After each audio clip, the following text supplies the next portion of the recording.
pretty picture to draw for y'all today, but thank you for indulging me and letting me draw my little curlicues, and thank you for sending me those.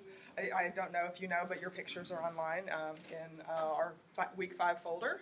So anyway, today we're continuing with Unit 2, and as I just mentioned a minute ago, now that the video's on, I will mention it again. The reading assignment for Unit 2 is in Blackboard under Course Content, and remember, the book doesn't call things units, but I group chapters into things that I call units. And these 3 chapters that are in this unit are Chapter 4, 5, and 6.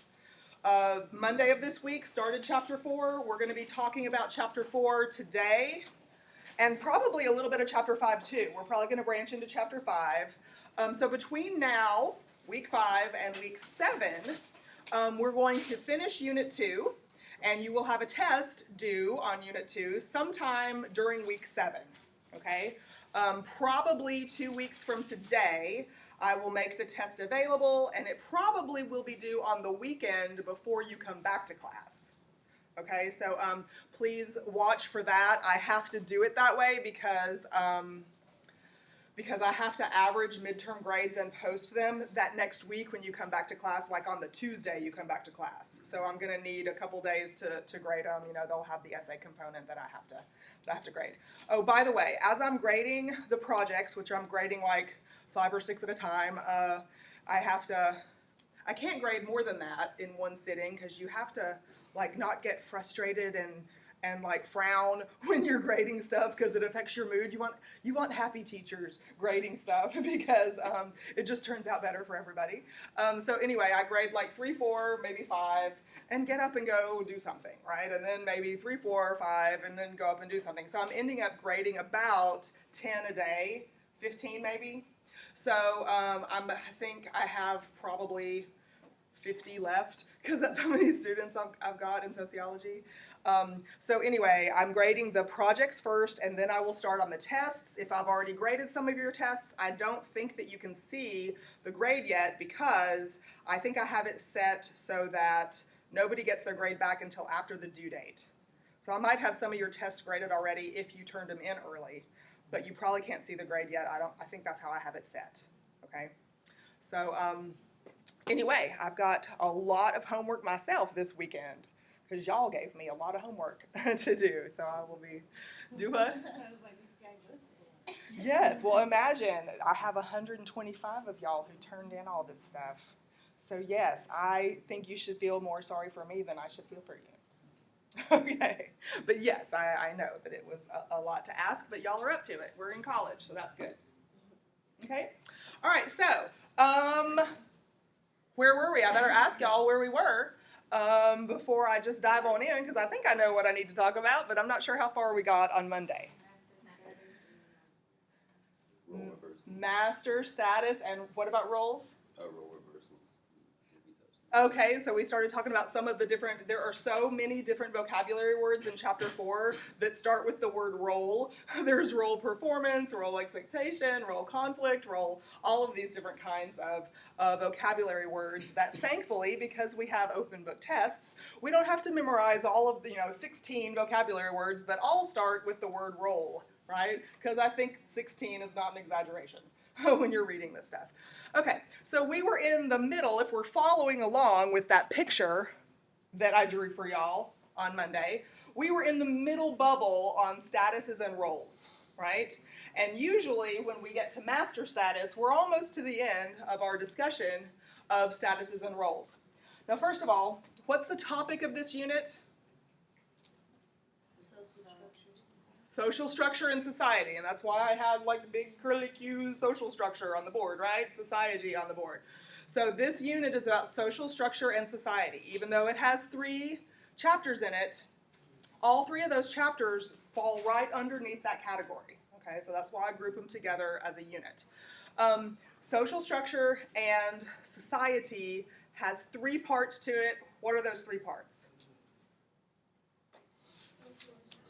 Social institutions, statuses and roles, social groups. Excellent. Okay, so all of these things, social institutions, statuses and roles, they range from the macro level, the most macro we get with social institutions, all the way down to the most micro we get bless you over there, which is what we're doing right now, the you and me level of communication, right?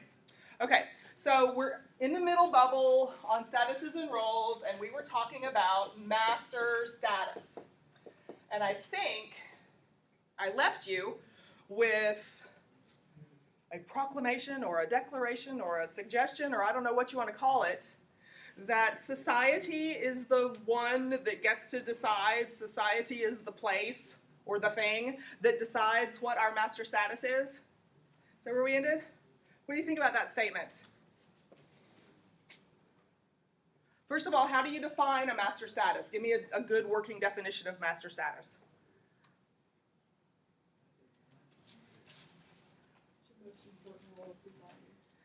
It's not your most important role in society, because a role is a very different vocabulary word. It is your most important status in society, but what's the definition of status?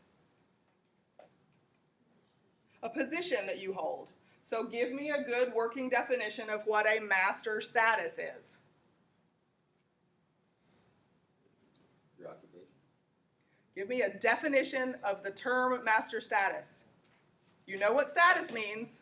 You have the idea of what master means. Give me a sentence. The most important position in society that we hold. Excellent. The most important position we hold in society. Right? It wasn't hard what I was asking you to do, right? It's just maybe 8:15 in the morning and we don't want to say whole sentences yet. But you are in college. You need to be able to put pieces of information together from different things. Put your cell phones away. Everybody turn them off, actually, on silent like we're supposed to, so they don't ring. Okay, so a master status is your most important position that you hold in society, and I told you that society gets to decide that instead of you, so what do you think about that? Was I full of it, or am I onto something there?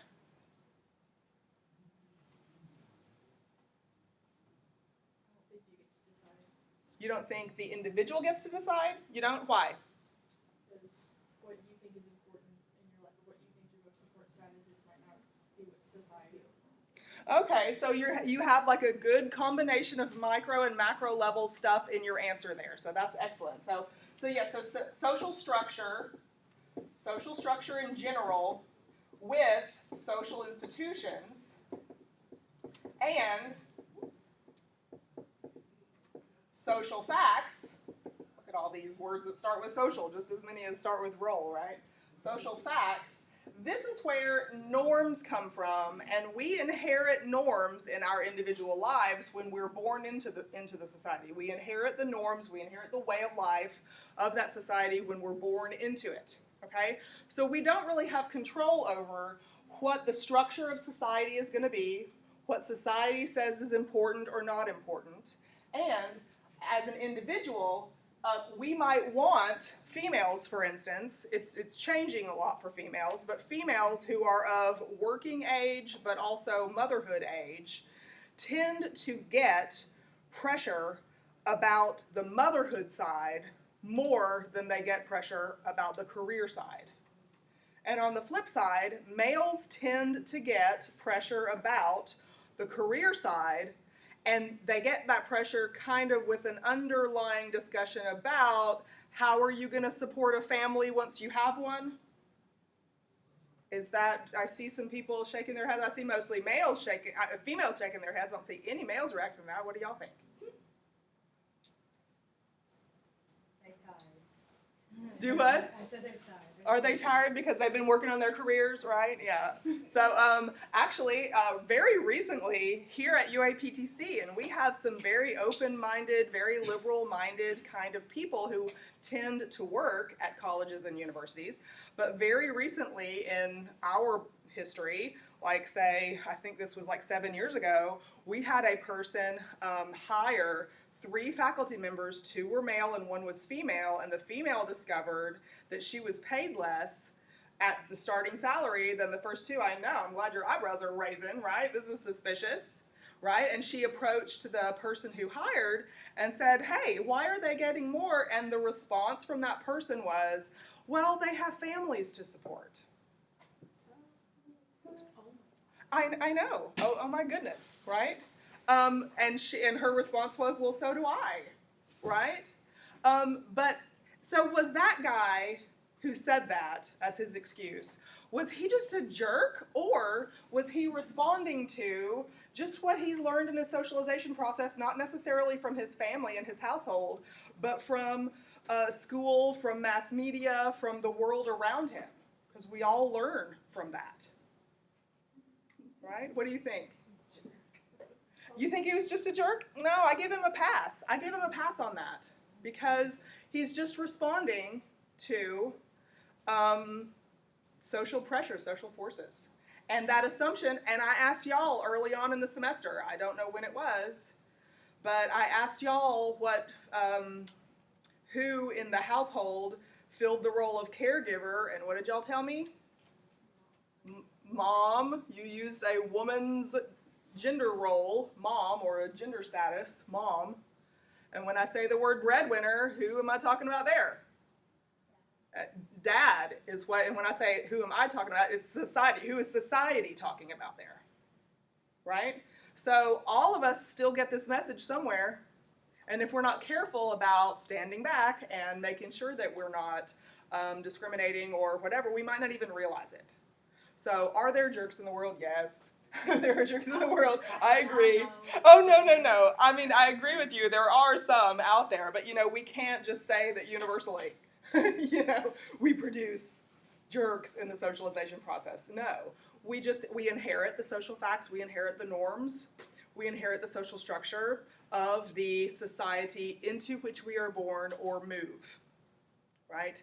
So the master status gets to be decided, really, by the society's overarching norms, and regardless of whether we want it to be society deciding or we want the freedom to do it ourselves, we are in that maze, we're in that matrix that says it's going to be this way, not that way. Okay? Anybody have any other questions or comments? So remember, statuses and roles always go together, but they're not interchangeable. Don't use those words interchangeably. Status is a position you hold in society, and a role is always about the behavior that's expected that goes along with the status we're talking about, okay? So, and that's how you're responding, really. You kind of already know that when I ask you the question about who holds the status of caregiver, and you say mom, you kind of are already answering that because you know what role goes along with the status of caregiver. It's assigned to females in society typically. And when I say breadwinner, you kind of are saying, okay, those are the duties that are assigned to males in society, that ascribed status. And therefore we're going to say dad. Okay? So that's the social structure we inherited. Alrighty, so let's talk about social groups. The last bubble on our social structure chart or picture or whatever you want to call it. Okay? Social groups. There are certain conditions that groups have to meet. For a sociologist, we have like a checklist of things that have to be included in a definition of a social group. First of all, we want the number of people involved, and the number of people has to be 2 or more. Okay? 2 or more people. I told you before that if you are on rainy Saturday, if you have some time to lock yourself in your room with Netflix or whatever, and you're watching whatever show, the socialization process is going on during that time. But you as one person do not constitute a social group with the characters on that show, right? It takes that at least one-on-one communication to be a social group. What do you think? Do you think you would have to be in each other's presence? Or could you be in Germany and South America, in a chat room, talking to each other? Is that a choice B answer? Y'all were going, but that was like an A and a B. Do you have to be in the same room, or can you just be in the communication process? Communication process, thank you. Okay, yes. So you have to have 2 or more people, and communication, regular communication has to happen. And what I mean by regular here, I mean like periodic. You expect to be in communication with this person. Frequent communication.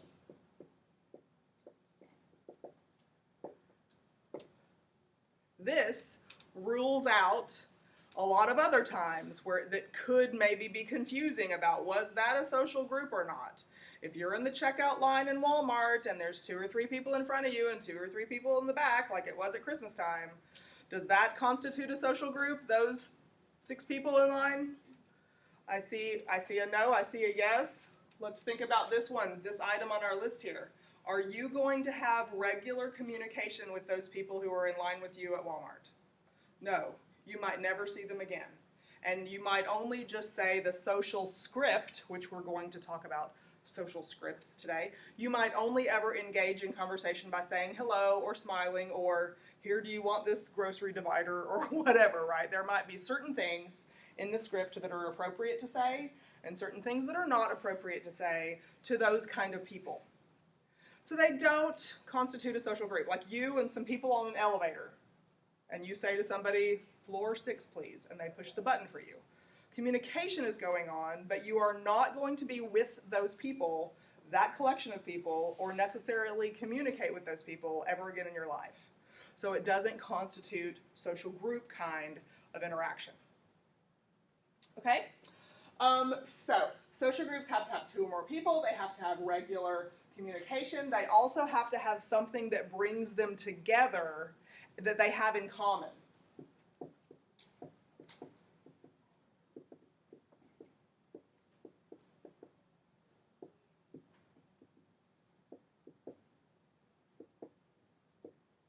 Something that brings them together, something in common that brings them together. Do they have a business purpose?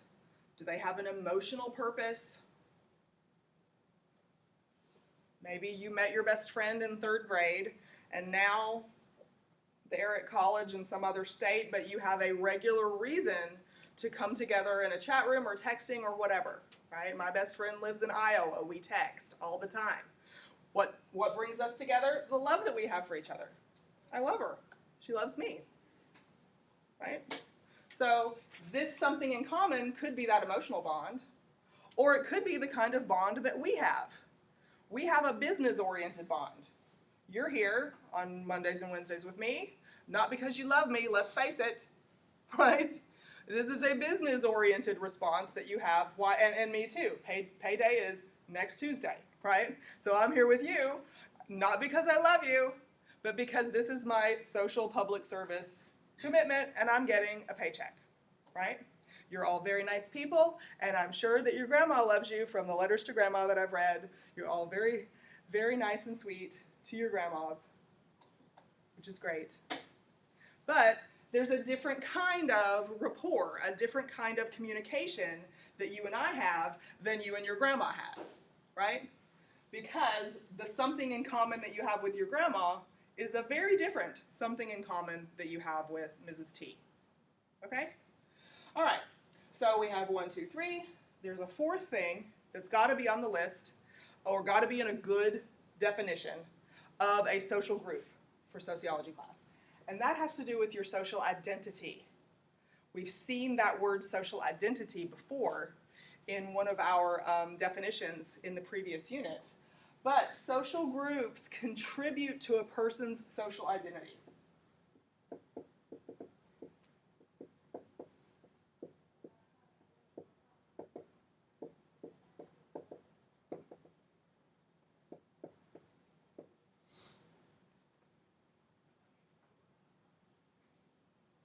And it's different than the word self-concept, which we talked about in a previous unit. We will continue to talk about in this unit. I think there's test questions about self-concept.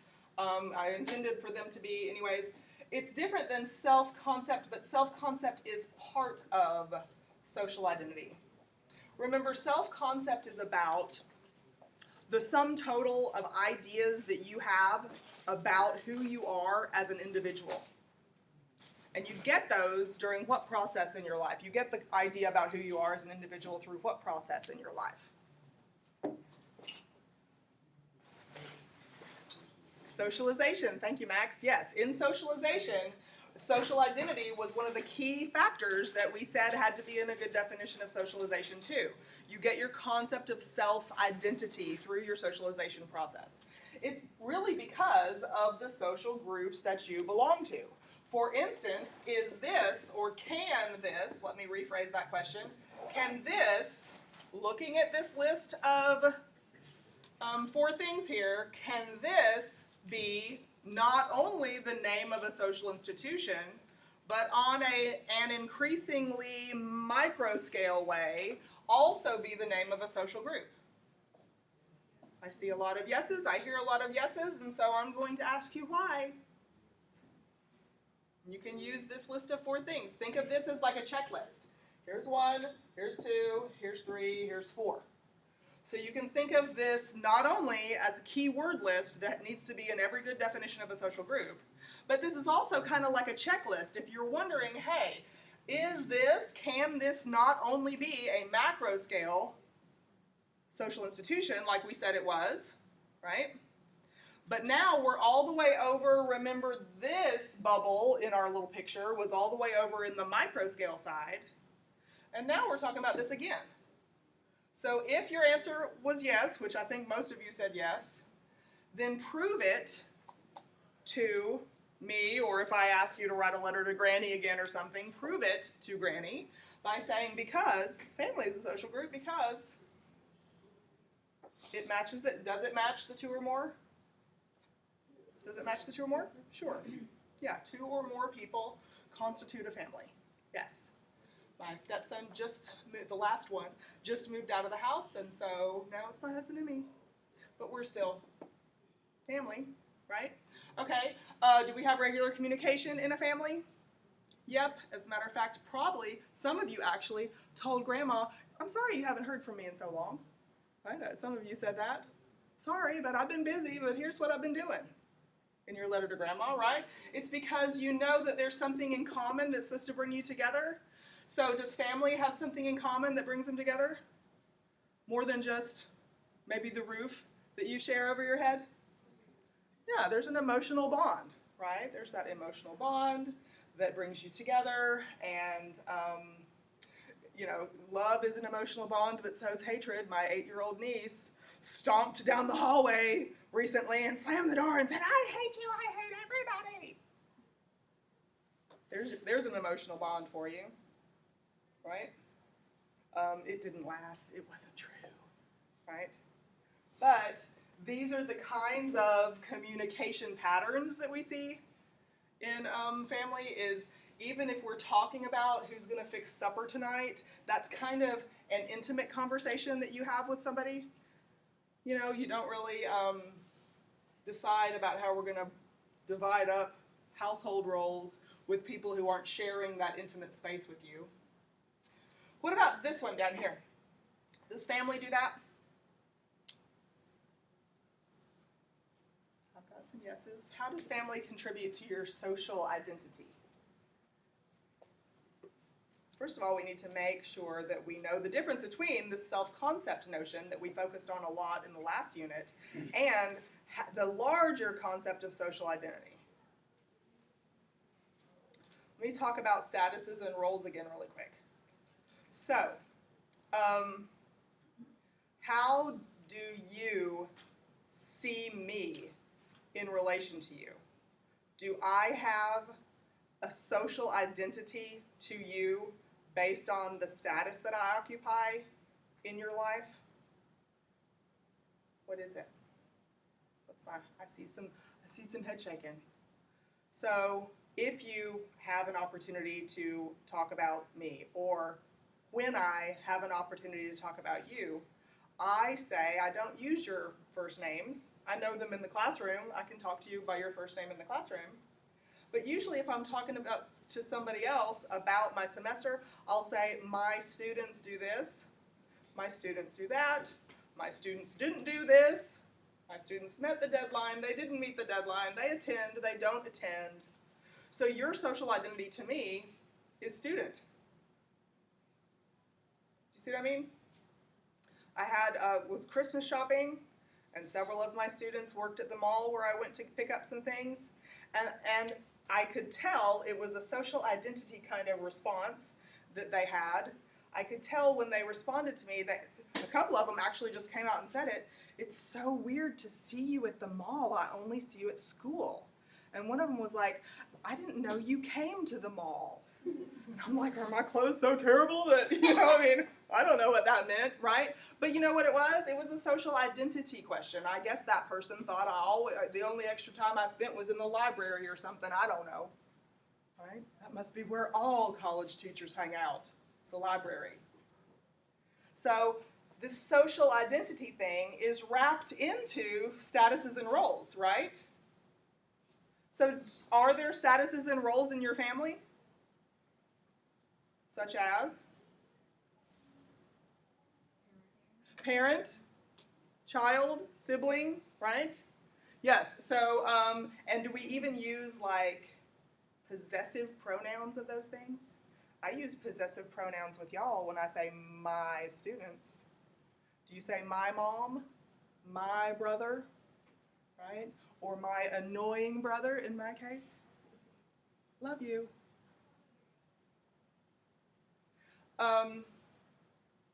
Social identity is wrapped into your social group, regardless of whether it's an intimate kind of group like a family, intimate kind of something in common that you have that keeps you together over a long period of time, or if you are in a non-intimate group like this classroom setting.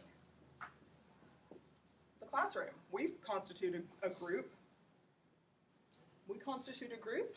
Definitely, we have something in common that brings us together. We regularly communicate specifically about that something in common, right? And it contributes to your social identity, you, at least temporarily, because do you plan on being a student your whole life? No is the correct answer. No is the correct answer. You do not plan on being a student your whole life. But for at least a period of time is part of your social identity, part of the way others perceive you. Does it come from your participation in all the collection of classrooms that you're in for this 4-year period, however long it takes you from here to UALR, UCA, Henderson State, my alma mater, any of these places? What do you think? Y'all, I'm going to have to bring a Super Soaker water gun full of ice water for you people next week. Y'all gotta do some waking up. I think somebody needs to do some group jumping jacks or something to get the blood flowing. Take some deep breaths. Okay? Let me erase this. Y'all have, if you have a question while I'm erasing this, ask me the question, and we're not finished with social groups. We're going to talk about 2 different types of social groups, because if you've looked back at that thing we drew the other day, it's got like 2 types in there. So we need to get this list, keep this list handy, because there should always be something about a social group that has this list in it. Just like a minute ago when I asked you what's the definition of master status. You should always go back to status, make sure that definition is in there, and then how does that adjective change it, right? So essentially what I'm going to do for you here is give you some adjectives to put in front of the word social group. So these adjectives are going to change up this a little bit, but not entirely, okay?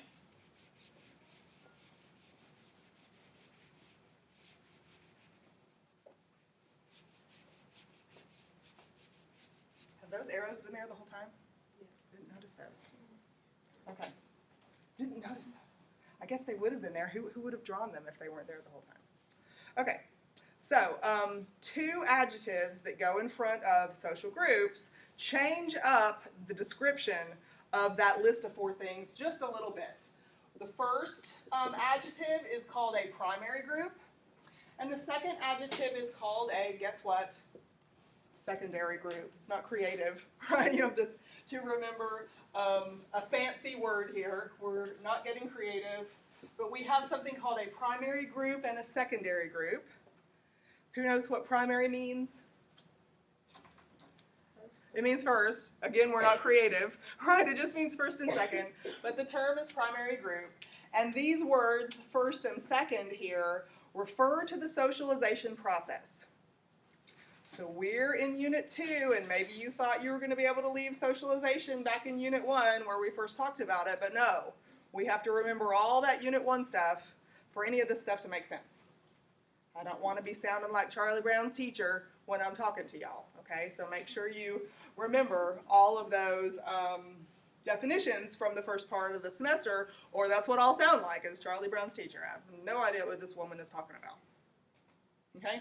So, primary group is primary because it's very significant for a person's socialization process.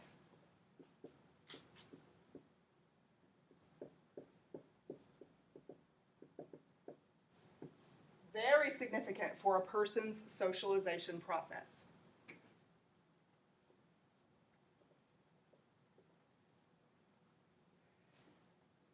Secondary group. It's going to contribute to socialization, but not as profoundly as a primary group contributes to your socialization.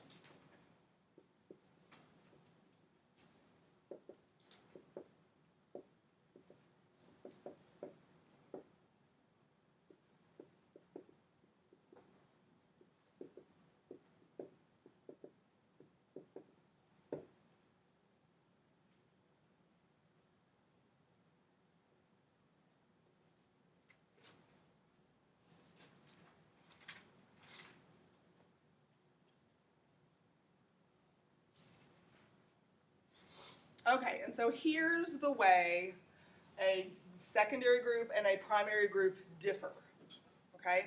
Here's the first way that they differ. You're also going to see some differences as we go through those 4 things that we just listed on the board for a social group in general. There's going to be distinctions that we make. For instance, we started, the first thing on our list when we were talking about just social groups in general was the size of it. It had to be 2 or more. That's pretty open-ended on the other side, right? But a primary group, when we're talking about size or the number of people, it tends to be on the small side, okay? So it tends to be small numbers of people for the first item on that list.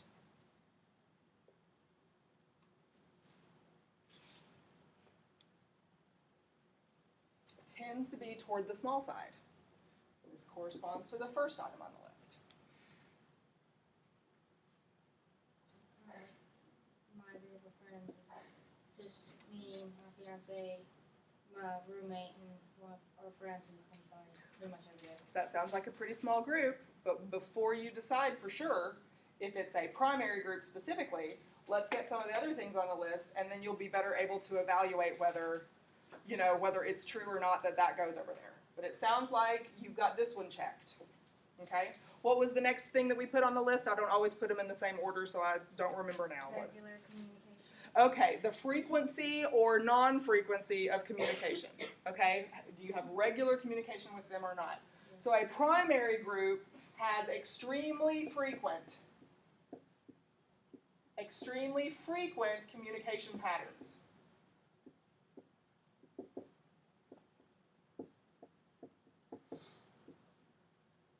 That is a characteristic specific to primary groups. How did we say the socialization process happens? Back in chapter 3 that you're being tested on right this moment. How does communication happen? How does socialization happen? Oops, through communication. Sorry, just gave it away. No cliffhanger there. So yes, socialization happens through the communication process. Sometimes the communication process is formal, like what's happening with you and me right now. You don't normally follow somebody around and write down what they're saying, but this is a formal communication process where the intention is to give you knowledge. But that's not how all social learning happens. Social learning happens really through any communication that goes on with you, any part of the day. And in a primary group, you have extremely frequent communication patterns, and that's one of the main reasons why it's a significant contributor to your socialization process, because communication is key, in the socialization process. Okay, what's the third thing on our list? Something common.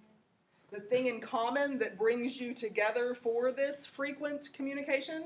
Yes, the something in common for a primary group has a specific vocabulary word that goes with it. It's called an expressive tie or an expressive bond.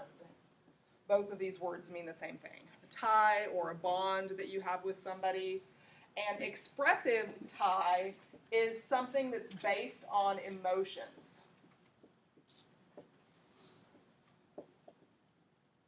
It's based on love, affection, comfort, concern, those kinds of things.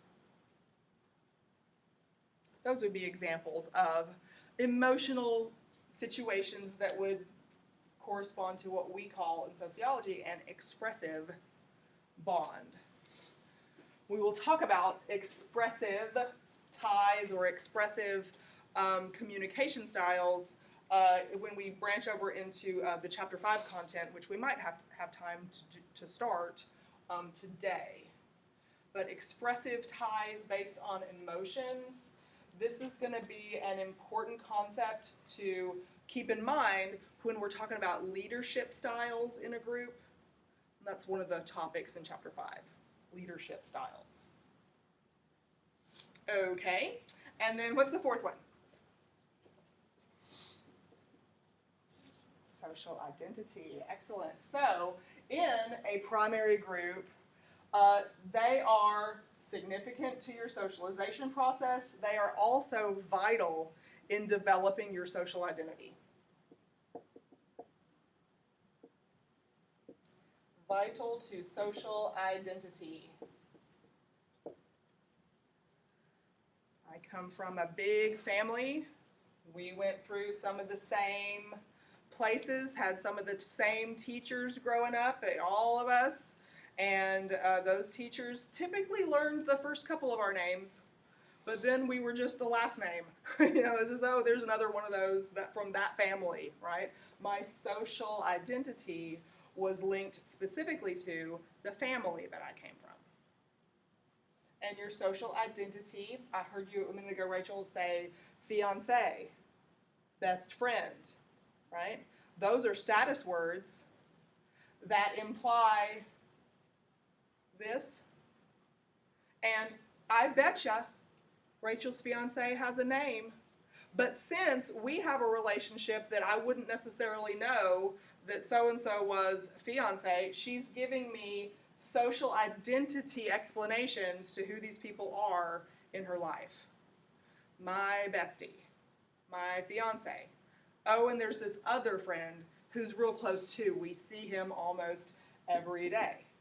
It's like he lives there. Like he does. It's like he lives there. It's like He's you. there every day. So maybe the emotional tie is, we love to hate you. When are you going home? No. Exactly. Yeah. When are you going home? Babe? Exactly. So, or are you going to start paying rent? Right. Yeah. I should do that. That's something that when you have you noticed that when you have like emotional ties with people, and there's money involved, it's like harder to talk about that money, or you get madder about that money or something. I see some wrinkled eyebrows, so maybe, and shaking heads too. Hey, how are you, bro? I know, exactly. I know, I just love it on Judge Judy when like roommates show up and somebody didn't pay the rent, and you know what I mean? But I've known them, or they're my cousin. We grew up beside each other and we moved in, and now blood is not thicker than water when the rent is due. Right? Yeah. So primary groups, back to our point. The difference here than just a general social group is that it's very significant to a person's socialization, and then all four of those things that you see on the list of the social group description, we have to address how a primary group is specific, how it is distinct from just a general group that you might be a part of. Okay? So, family, married couple, fiancés, these kinds of things would constitute primary groups. Okay? Questions? If I gave you a list of groups, group names like a pair of fiancés, co-workers, Would you be able to use this as a checkbox and say, wait a minute, do coworkers come together based on the fact that coworkers have frequent communication patterns usually work 5 or 6 days a week and see each other often, right? But are those communication patterns based on emotions, or are they based on something else? Typically. So you have to, look through all this list and kind of use it as a checklist. And so if I give you the name of a group or something and I want you to tell me what statuses and roles are part of that group and what social institution it comes from, I want you to be able to make those connections. Part of the reason why I tried to make that kind of look like a chain kind of at the bottom, where I had the social institutions and I had the ascribed and achieved status, and you're smiling because you like my picture, right? Yeah, exactly. Jordan wants extra credit. So then also these primary groups and secondary groups, it's because they're linked together, right? There is a continuous flow, macro to micro. Started out with macro with social institutions. We talked about family being a social institution. Then when we were in statuses and roles, we talked about the statuses that come from that social institution that make up family composition, right? And now we can talk about family again. And this time, not in like a theoretical sense on the macro scale, but your family, my family, our social identity personally based on that group membership. See these connections there? Okay. Who wants to move on to secondary group? Okay, good. We will. Okay, so we're going to go through this list again. And there's going to be distinctions. You're going to see a clear connection to that first list of a social group, just a general social group that we made, but there's going to be distinctions here. So, secondary groups don't have to be large, but they typically have more people in them than primary groups.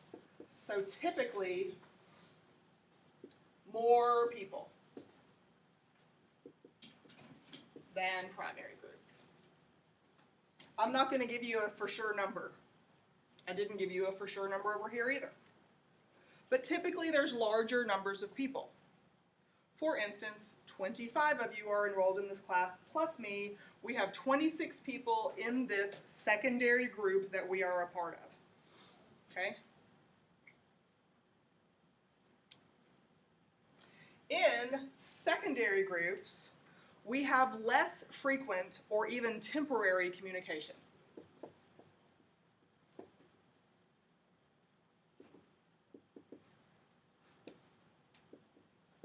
Less frequent or temporary, let me not abbreviate this, I'll write the word communication on the board also.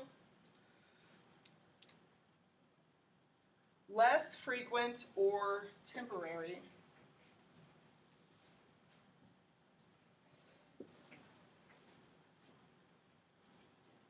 communication. For instance, you might say, well, right now, in sociology class, I'm having frequent conversations or frequent contact with my teacher. I text her, she sends emails, I send emails back, she texts me back, we see each other in class. But is that going to really continue into the summer and next year? And am I invited to Thanksgiving at your house? No? Yes. Thank you. See how you get extra credit, y'all?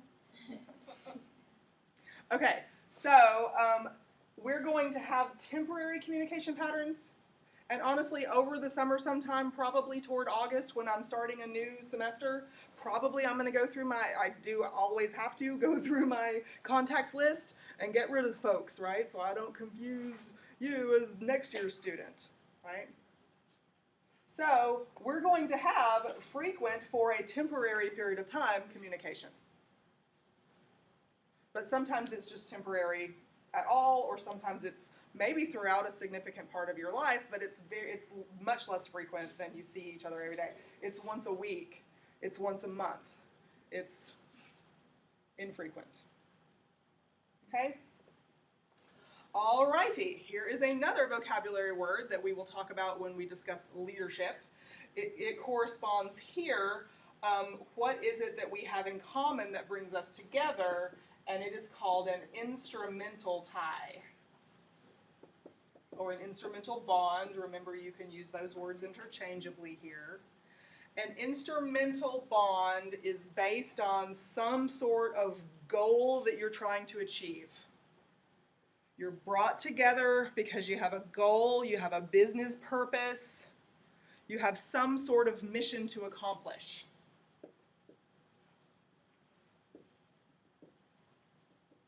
It's a goal-oriented bond. Do we have a goal in this class together? Amen, we do. Right? We have expectations for each other, and we have goals, and those kinds of expectations and goals are the reason why we have communication on our really often basis, but for a temporary period of time. Okay? Instrumental tie, goal-oriented, business-oriented, some kind of purpose that you're working toward, a mission that you're trying to accomplish. Okay, this contributes to social identity. Oops. But usually for only a temporary period of time.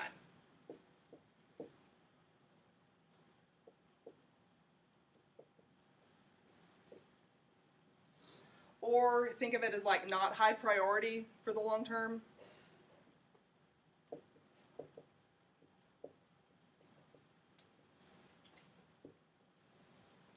Not really a high priority identity for you.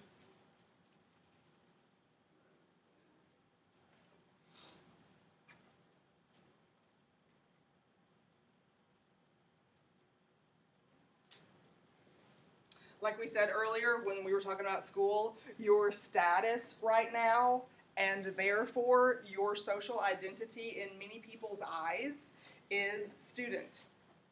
Because I'm in a secondary group with you, the primary identity that I see you as is student, right? And so my communication pattern with you and your communication pattern with mine matches that teacher-student interaction, right?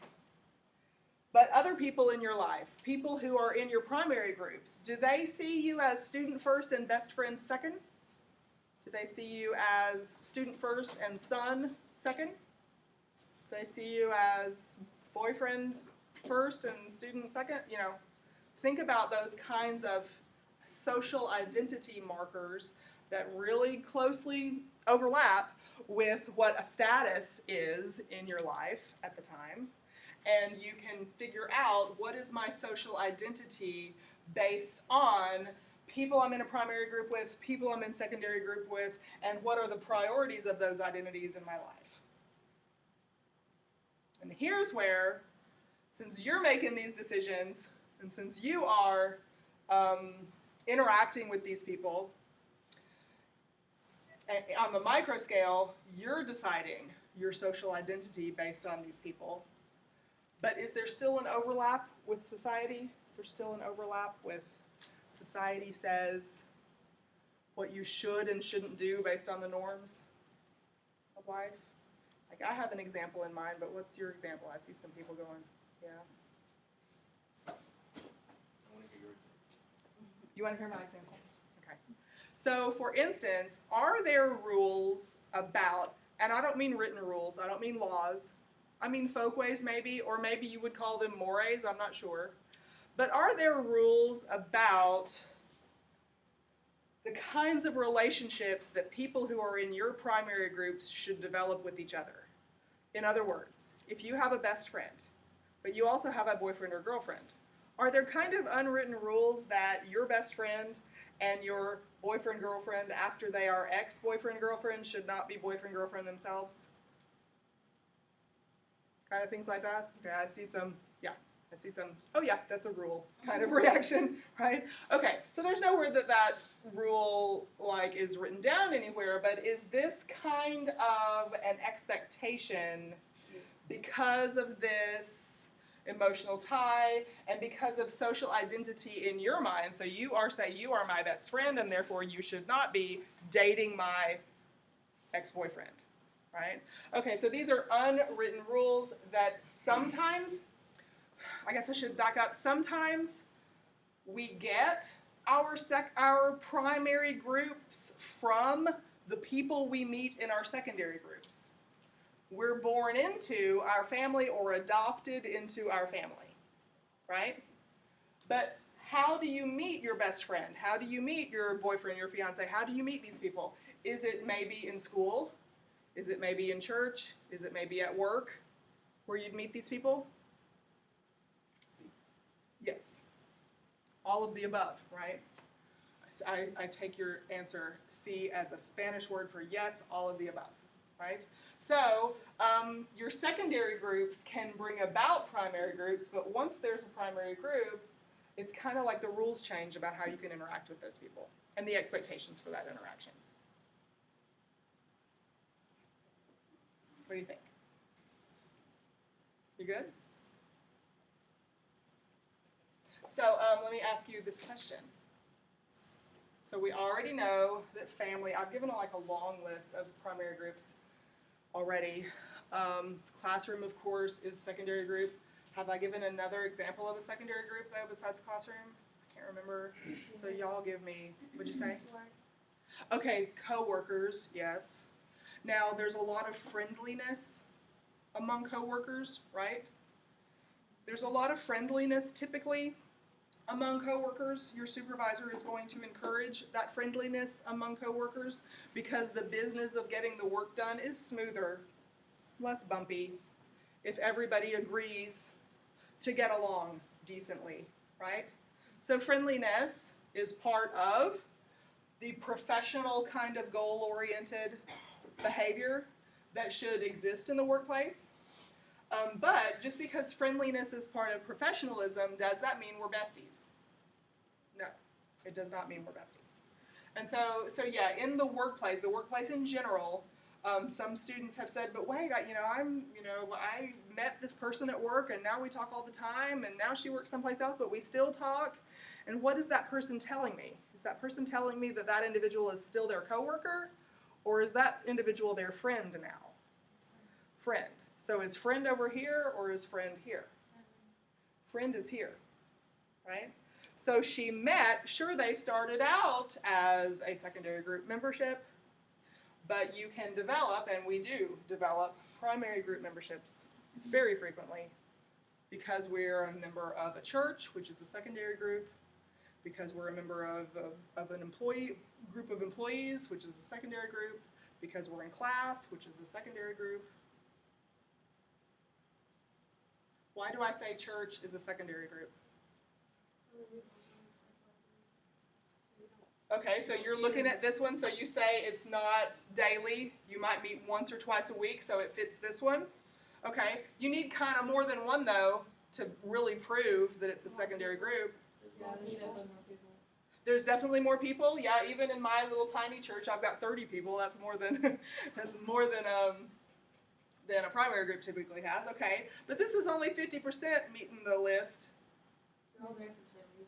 You're all there for what? Yes, it might be a personal reason, so we don't need to confuse the fact that's a personal kind of intimate reason that most people are at church, right? But isn't the reason that we're together on that basis a goal-oriented or kind of business of salvation kind of effort, right? And a lot of the communication that you have is based on that. What about this one? Maybe not. I don't really hear people say, so when I say church, it's different than I say religion. Religion is a social institution. Church can be a secondary group. So typically, when I hear people identify themselves, they will use their religious category. I'm Jewish, I'm Muslim, I'm Christian. Typically, I don't hear people say, I am a Geyer Springs Baptist churcher, or something. What would you say? I don't know. Do people tend to identify themselves as the church they go to, or the denomination, or I'm Baptist, or I'm Christian, or I'm Methodist, right? So that's a larger thing. So it's like not so much of a high priority that it's Geyer Springs Baptist Church over whatever other Baptist church down the road. Pardon me. Okay, so you'll be able to identify these things when asked. You'll do it in a stellar way. Okay, good. So we're not finished talking about groups, but we are going to branch out over into chapter 5, which is a continuation of really more details about the different kinds of secondary groups that we experience in our lives. For instance, in chapter 5, you will read about formal organizations. I think it's actually like one of the last topics that chapter 4 that I ask you to read and then to jump to chapter 5. Formal organizations which are organized with or which are designed with rules and policies and procedures that we have to follow. So these are characterized, they are groups, a type of group, okay? So all of the things from that group list applies to a formal organization, but the characteristics are that they are rules, policy, procedure kind of oriented. They're focused on that, a formal organization. They are secondary groups, but they're a particular kind of secondary group that puts rules on all 4 of these things. Okay, it places written rules on all 4 of these things. There might be a minimum number stated for membership, or there might be a minimum number stated for a work group or something. It might say how often you're supposed to report to your supervisor, or how often you're supposed to have group meetings or something. There might be particularly meetings having to do with where are you on achieving this purpose, right? In the admissions process here at UAPTC, let's think of UAPTC as a formal organization, because we are. You have to submit this document and that document and fill out this and apply for that, right? In a particular procedure and process. So formal organizations are specific types of secondary groups that get even more detailed, I guess is the word I'll use, for how these 4 things on this list take place. We've got a rule for that. We've got a procedure for that. Okay? I'm using UAPTs as an example, but most businesses are like this. In the economy, there are many rules that the government establishes for businesses and companies to follow in order to participate in the market economy, those kinds of things. All of those, any organized structure for a business, for a government agency, for a school, those rules, policies, and procedures make it a very specific maze that you have to follow, a very specific pattern in the maze that you have to go down in order to be able to function correctly in that organization and continue as a member in that organization. In formal organizations, we have leaders, okay? And so there is a topic in chapter 5 that I find kind of interesting, and some of my students too. When I get your reaction papers and you've talked about leadership, you have a lot of personal experiences with your participation in formal organizations, and maybe a supervisor or a big supervisor or somebody, right? And you can identify leadership style. Okay, so this is the person, the individual in charge, so to speak. It's the person who is in control.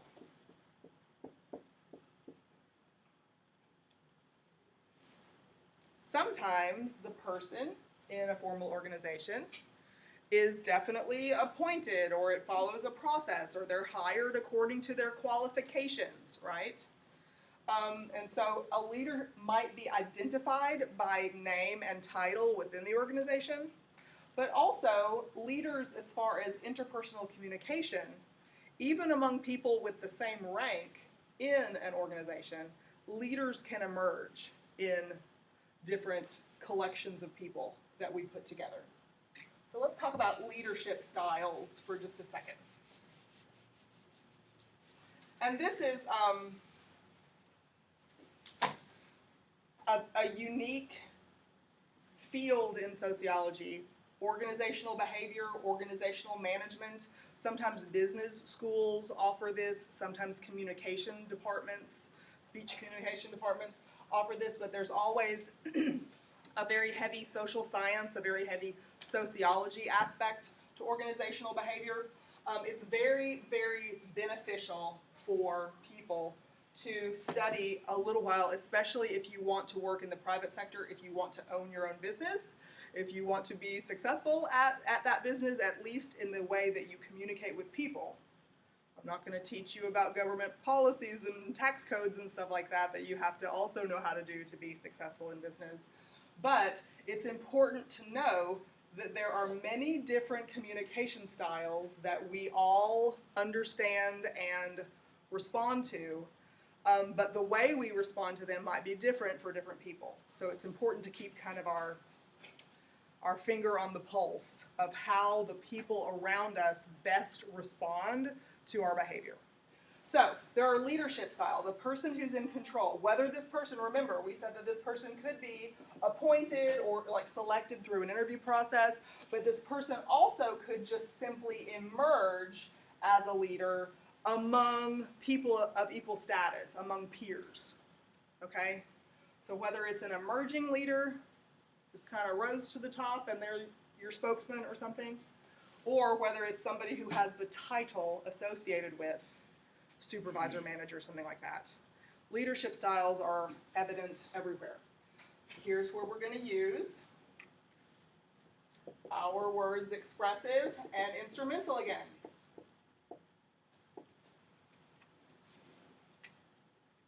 Expressive leadership or instrumental leadership, when we first learned these in primary and secondary groups. Expressive referred to what kind of bond when we were talking about social groups?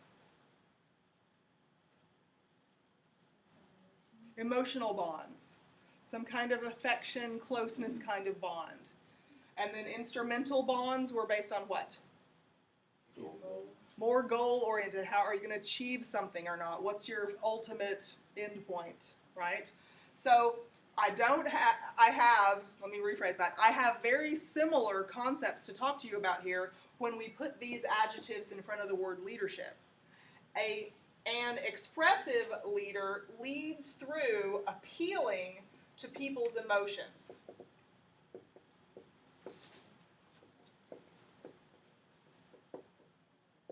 If you appeal to someone's emotions, then they tend to respond more favorably to what it is you need them to do.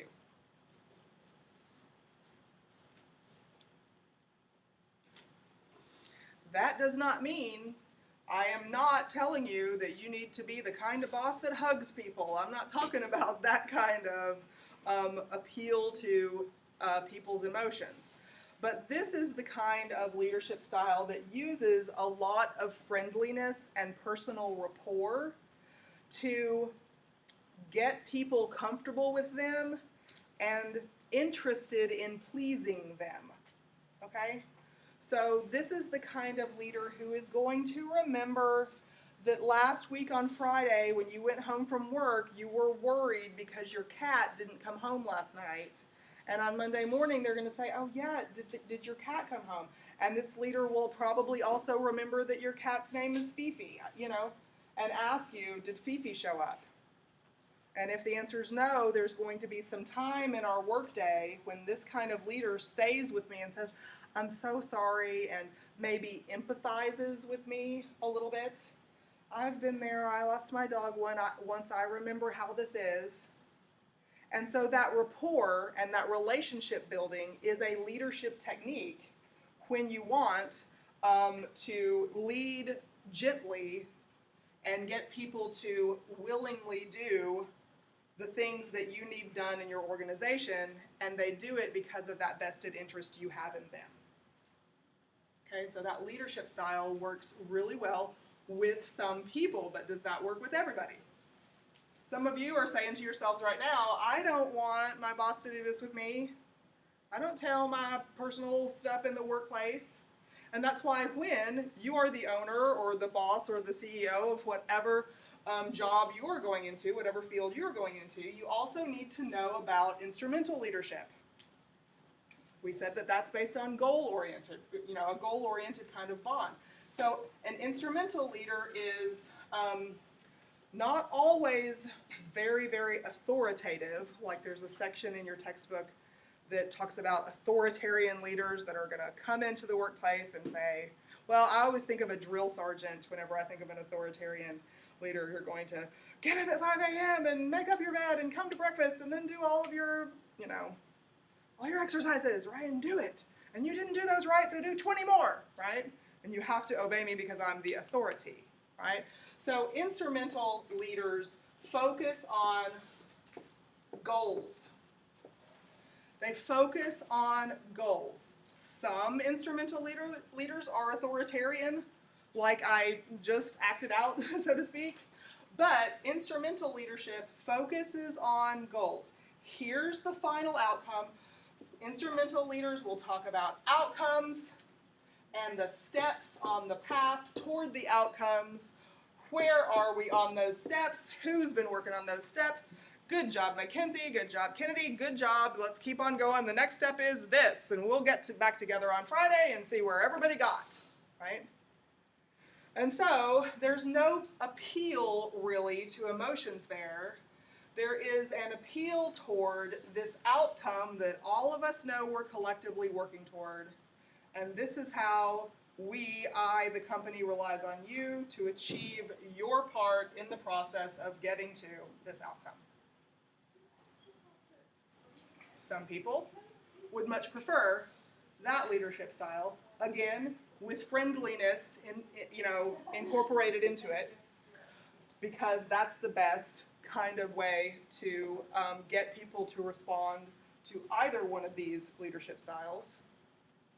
But truly, the best leaders don't stick with one or the other exclusively. The best leaders will gauge the communication style. They will evaluate the body language, the reactions that people have to the interactions when they occur, and make adjustments based on how they interpret the reality of me being your supervisor. Is this person reacting well to me asking about the kitty cat or, asking personal information, or are they standoffish and don't give me really decent answers? Well, maybe they don't want this kind of situation in a boss. Maybe the friendliness, but hey, how's that project coming?